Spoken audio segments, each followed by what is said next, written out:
There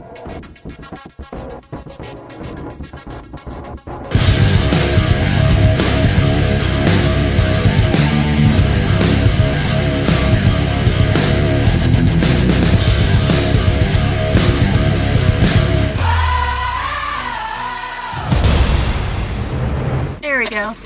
Hey! Hello, and Hello. welcome to Amy Loves Bad Movies. I'm Amy. This isn't Josh. This is my good friend Sara. You probably recognize her from the Hocus Pocus and a bunch of the other videos I've done cosplay-wise. Oh, She's Marvel one of my cosplay. Marvel cosplay, yep. And she's one of my very good friends down here in Texas, and she has a movie she wants to show me. I'm so So excited about this we're movie. gonna feature it tonight. Why don't you tell us what it is? Okay, so I grew up loving musicals, and even like super cheesy ones like High School Musical, all the way to like the great ones like Singing in the Rain. And so for me to find out that we were getting another musical with Hugh Jackman was both exciting and terrifying. I watched Les Mis, was not impressed because I grew up on Les Mis, so I had very high standards, and it was a huge letdown. Except for Hugh Jackman and like two other people. Yeah, I think if they hadn't done live singing, it would have been better. It was more the close-ups on their face. That too. The fact that I could count Eddie Redmayne's pores. So I heard that they were doing another musical with Hugh Jackman, and I was super excited, and even more excited because it was going to be about P.T. Barnum, who is... A problematic figure. He's very problematic, but also really inspirational to those of us who are entertainers. Yeah. So high expectations, but also really nervous about how they were going to portray Barnum, because obviously musical, you can't talk about the garbage that has gone down both in his life and then... I mean, you can, but it'll change the tone. So what I'm thinking is that there might be some tone issues in this if they even acknowledge what an asshole he was. Even a little bit. There's going to be some tone whiplash. This is just predictions from me. I haven't really seen anything. I've listened to the soundtrack. I would buy the soundtrack, like, now. And then I found out that they were casting a screen unknown but very Broadway favorite of mine. She's done Waitress, she's done Rent, she's done a lot of different things. And they were casting her as one of the main oddities in the circus. And so I was really excited because we weren't just dealing with screen favorites, we were dealing with actual people who know how to sing and weren't just trained to death by voice teachers. So we're going to go see it. And Yep. I have seen it way too many times, but I'm excited to introduce another person to it. So we'll see what I think. I'm excited for it. I like Moulin Rouge as much as the next person. Shouldn't be too bad. It's so Moulin Rouge. Is it? It's so Then Moulin I'll probably Rouge. like it. Yeah. All right. Bye, guys. See you in a bit.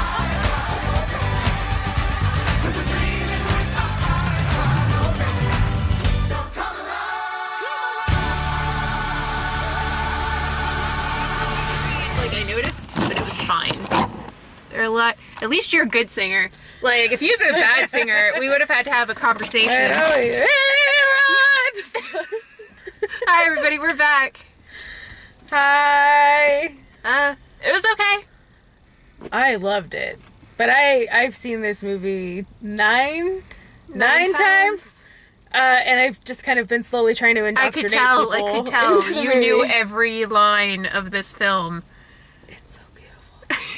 How wonderful of a form of escapism that musicals are. Oh yeah, no. This was- is definitely not connected to any reality. This for is sure. 2 hours of escapism. It is. It's very much. It's a lot like the P.T. Barnum Circus itself. It's that the plot is very simple. Man comes from nothing, ends up being an asshole, has the third act breakup, comes back, learns family's most important. You know, like they do that whole thing. What makes this an interesting movie is it's a really good collection of music videos that they've obviously put a lot of hard work and passion into. And it's the hard work and passion that I think is selling it to people. It's a very simple concept sold through the sheer amount of work and passion that had to have gone into this. Because every frame is beautiful. The movements are gorgeous. The actors don't have a whole lot of time to present a very full character, and they managed to do it, although I would have liked a longer movie so we could get to know them better. And the little snippets in the frames you get, it's good. There's an entire circus cast that you get about 2 minutes with every character except for like 2 characters. The only character that you follow a lot is Barnum himself, which, fair point, he's the main character, but you don't really follow Carla. I keep wanting to call him Bailey because that's who he is. That's who he is. Bailey. He's Bailey and Barnum and Bailey. Anne's there to be. I'm just gonna call her Zendaya. It's just Zendaya, and she was wonderful because she's Zendaya. She's there for 5 minutes to be love interest, to be mad at him, to fly around and look pretty. She's also there to bring a very important current issue. Oh yeah, she's there to be black too. Yeah, she's there to be black. She's there to be like, you know, we're black, we're not exactly accepted here, and it's not because we're unconventionally ugly, or conventionally ugly, I guess. It's because our skin's the wrong color. Yeah, that's something that even definitely happened though I am in a the 1800s. light-skinned black, yeah, I am still not accepted. So, I mean, yeah, it's definitely... She's there for that message and that purpose, but she doesn't really have a personality outside of that. I would say it's a quiet dignity. And a Very lot of, quiet. And a lot of pride. Once again, if we had had more time with these people, we would be able to see more into that. Like, this movie needed to be another 30 minutes longer, and none of it needed to have musical in it. It wasn't called The Greatest Circus. It's called The Greatest Showman. It had to focus on Barnum. And he still got his... But he's well, so sort of got his unlikable. cup on buttons. If it wasn't Hugh Jackman playing this character, he'd be a raging asshole, and nobody would like him. Gladiator, Russell Crowe. If Russell Crowe had been playing him, would he be We already saw Russell Crowe as a secondary main character, and he was garbage. And he played an asshole, and he was still garbage. Yeah, that's what I'm saying. In another musical with Hugh Jackman, by the way. Yeah. So they definitely cast this purposefully to be like, okay, everybody loves Hugh Jackman, we'll make him the greatest showman. And he's having a great time, and he's doing a fantastic job. However, I can see the puppeteer pulling the strings behind this movie, and everything was very purposeful. You mean like a show? Like a show. Like a show? Yeah, it's a show. Which this movie is about? Yes. Yeah. Yeah. So it did its job? Oh yeah, I know. Okay, so in the I would like a better job done though. That's what I'm saying. I want a little bit more thought put into things rather than, okay, so copy paste musical, go. Okay, well, while she is busy destroying this movie. It's not being destroyed. I'm saying it's very good for what it is. I just wanted more out of it.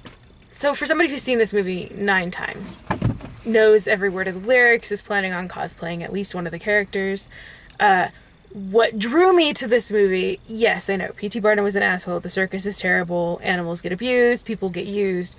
We all know these things. Well, we should know these things. They should be more publicly if you don't know those things, if you don't know that the circus is a terrible yourself. thing, do some research, read a book. The thing that drew me to this movie, and the thing that got me to cry within the first 5 minutes of this movie, the first time I went to go see it, is the fact that imagination and beauty and magic are still real. You just have to continue to believe in them. It's not even just about wishing and wanting something better in your life. It's about going out and doing the hard work and becoming part of a community to change that and become the wish that you want. And every time I see the little girls staring in awe at the wish-making machine and the lights that are circling, and it's just a stupid candle in a tin can, but they see the beauty and the magic in it. Kids these days don't have that. Adults these days don't have that. We all long to see the magic that, yes, the circus does bring to us for 2 hours, that the movies bring to us for 2 hours. And so to see the fact that you didn't need a lot of showiness, which is what Barnum learns. Mm-hmm. You don't need a lot of showiness. You don't need the prettiest singer in the world to see the magic. You just need to have imagination. So a dream is a wish your heart makes, yes? It's true. I mean, that's a valid part of the story. However, I think if they'd spent some time on the realer aspects of it and then brought that message on top of it, it would have had a little bit more grit to it. It would have felt more real and probably would have connected better with cynics like myself. You know why they didn't do that? Why? Because they wanted kids to go see it. And that's a bunch of shit. Yeah. That's why you don't see the we elephants. need the or... PG-13 at least. Oh yeah. You can't park an elephant. Can't park an elephant. I'm telling you, that thing went rampaging while he went in there to see his daughter dance. Just straight. That's why real estate. That's why real estate in Manhattan is a bad investment. That has to be the elephant that Thomas Edison fried later. That's it. That's the elephant that he sold to Thomas Edison because it ran off and it trampled someone because he wanted to park it on Main Street. Why do you have to ruin the magic? Well, I mean, and I'm not going to disagree with you. Yeah. There are definitely problematic elements of this, and I'm not going to disagree with that because P.T. Barnum was very, he had a lot of issues. The line where his daughters say, you should bring in a mermaid or a unicorn, reminds you of the fact that P.T. Barnum did indeed bring a fake mermaid into his circus and show it to people and charge them lots of money. Wasn't that the Fiji mermaid that was like a half monkey, half fish that you just taxidermied together? Yeah, it was. I wonder if the monkey was alive when he got it or not. Shit. But he made people smile. Oh, yeah. You know what else used to make people smile in those days? Public executions. I was gonna go with the cocaine and... Do you realize... Okay, here's one of my favorite, problematic issues with this movie. Okay. So there is a scene where P.T. is trying to convince Philip Carlyle, a.k.a. Bailey, because nobody believes that Philip Carlyle was ever a real person, because he wasn't, convinces Bailey to join the circus. And they're drinking. They're not just drinking a little bit. They're drinking a lot. I've counted. Philip Carlyle does, let's see, 1, 2, 3, 4, 5, 6, 7, 8. He does about 10 shots in the space of roughly a 5-minute scene. And 2 points of that. First of all, every single shot that Philip took was at least twice the amount of alcohol that PT was drinking, and I think it was on purpose. Yeah. And 2, alcohol was not really regulated back in the day. Because Prohibition had not started yet. No. But so the whiskey they were drinking was real strong. The bartender in that scene is MVP, though, because he was into it. That bartender was into it. He was great. Oh, the awards. Because I'm going to dance this scene out. Oh, geez. Seattle for a bit. Okay, go ahead. Okay, so Kiala is the Broadway singer that I mentioned at the beginning of the video. Mm-hmm. She has never been in a film before in her life. She's done Broadway, obviously, which is a huge deal. I mean, literally 8 shows a week, 2.5 to 3 hours a show. She's got great presence in this. this. She has got, if you go onto YouTube, look her up, she is absolutely stunning. And she carries herself like a queen. But Kiala Seattle was extremely terrified of doing this film. She did not want to do this film. She did not know how big her part was going to be. And every time they wanted her to take center stage or really let out her incredible vocal range and power, she backed away. And her song, This Is Me, which just won a Golden Globe and is up for an Oscar. I hope it wins the Oscar. It's a damn good... It should win the Oscar. It's a damn good song. So her song was actually a last-minute addition to this movie. It wasn't written until about 2 days before they did their presentation to 20th Century Fox to do this movie, to get it greenlit. And they wrote the song on the plane over to New York and presented it to Kiala, and she read it over and listened to the demo and was like, this is a really good song, who's singing it? And Michael was like, you are. And she goes, no, I'm not. He goes, yeah, you are, this is your song. And she's like, this is not my song, somebody else is singing it. So they went back and forth, as you do, and basically he had to bribe her with a big ass bottle of Jameson to do the song. This is why she's my girl, besides the fact that she's absolutely stunning. Big ass bottle of Jameson would make her my girl too. Every transition in this movie, by the way, is absolutely beautiful, and it made my cinematographer's heart just go, ah! Like, oh no, it's shot whoever beautifully. Designed the transitions for this movie, they should also get an award. I would have to say the only problem I really had with this musical was not the writing of the musical, but the writing of the script. I think if the script itself had been stronger, if the plot that they had gone with involved more than just Barnum, then it would have been a better film overall. But as far as execution of what they had, it's flawless execution with so much passion. I just wish they'd done maybe 2 more rewrites on the script and maybe made the movie a little bit longer. Which is funny because they worked on this movie for like 3 years before it ever got greenlit. Yeah. And yet this is what we ended up with. So maybe it needed to be 4 years. Because it's beautiful. Let me see. What else did I love? I mean, Get it all out. This is the forum for it. I know. I mean, I love the costumes. No. Every inch of the costumes was beautiful. Again, it's flawless. There's like maybe 2 points It's very in the movie. old Hollywood with how they present things. That's It's where very I was old trying to go Hollywood, with that. Yeah. And I like how they start out with the old 20th Century Fox logo. Like, you I could like, start me out from the the, beginning of the movie, and I could be like, this is what I love about that scene. This is what I love about that. Oh yeah, and like I did like the silent film stills introducing stuff. Like there are a lot of really great touches in it was this. very Moulin Rouge. It was very Moulin Rouge. Very Moulin Rouge. I can complain about Moulin Rouge too. That's another movie I love that's just imperfect for writing reasons. Baz Luhrmann is not known for his writing. No, have you seen Australia? Yeah, he's not known for his writing. James Cameron is not known for his writing. I mean, I don't think Michael Bay is not known for his writing. They wrote the scripts. They're not good at choosing scripts that have been written. George Lucas is not good at his screenwriting. Okay, yeah, no, that one you can say. No, but I get what you're saying, and especially in this, like, there's always these shots of these children reacting to things because you have that the most when you're a child. That's all it is. It's all dreams because you don't have agency in your life yet. So it's all just dreams. You're all just waiting for things to start, and then reality kicks in. Adulting is hard. And this movie is to help you get away from adulting. And remind you what it's like to be a child that can imagine bigger things. It's much like a real circus. Like, you go, you have fun, and you leave. Well, I mean, I've never gone to a circus and been like, you know what I want to do? I want to ride a motorbike around a cage in a circle. I mean... really, really tight. I mean, I did. Okay, so it brings out different... But it brings out different things in different people. Yeah. Like, I would be the one who would want to be on the trapeze. Oh, yeah. Or petting the tigers. Even though I know those tigers have been horribly treated. Don't go to the circus. Don't go to the circus. Go to this movie instead. Yeah, there you go. Don't go to the circus. Their animals are all CG, so it's not every single one anyone. of them, actually. And it's very obvious. There's not a single real animal in this movie, which makes me happy because I can actually believe no animal was hurt in the making of this film. Yes, because there's a reason you don't see elephants go up on their hind legs and do this thing anymore. It's because they have to be horribly tortured to get them to do that. So... Yeah.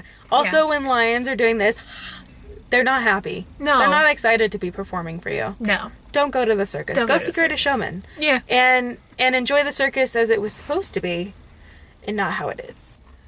Remember what the reporter said? It's a celebration of humanity.